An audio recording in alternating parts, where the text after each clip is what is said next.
पे मरते हैं।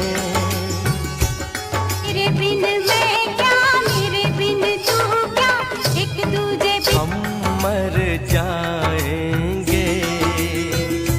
दोनों के मन के मिलन से लगते हैं। हेलो दोस्तों, आप सभी का हमारे YouTube चैनल पर स्वागत है। दोस्तों, आज अंजलि चौवानी और लता मंगेशकर के गाने पर धमाकेदार परफॉर्मेंस को लेकर आ चुकी है। ये सब कहते हैं लगते हैं सरगम के मेले,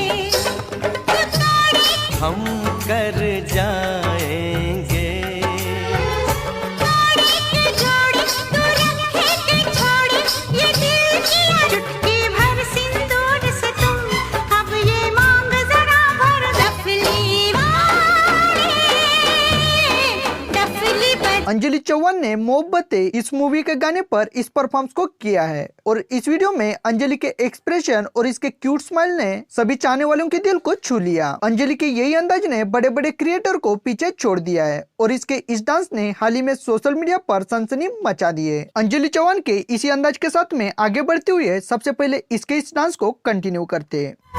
कल क्या हो किसने देखा, सब कुछ आज अपने दीवाने का इंसाफ कर दो। अब राजी दिल राजी हुई गर खता तो मुझे माफ कर दो। अंजलि चौहान यह लता मंगेशकर की बहुत फैन है और इसने लता मंगेशकर की याद में इस परफॉर्मेंस को किया है। तो आपको लता मंगेशकर के गाने पर अंजलि का परफॉर्मेंस कैसा लगा, ये हमारे कमेंट्स बॉक्स में जरूर बताएं और इसी तरह के नए नए वीडियो देखने के लिए हमारे चैनल को सब्सक्राइब जरूर करें। धन्यवाद।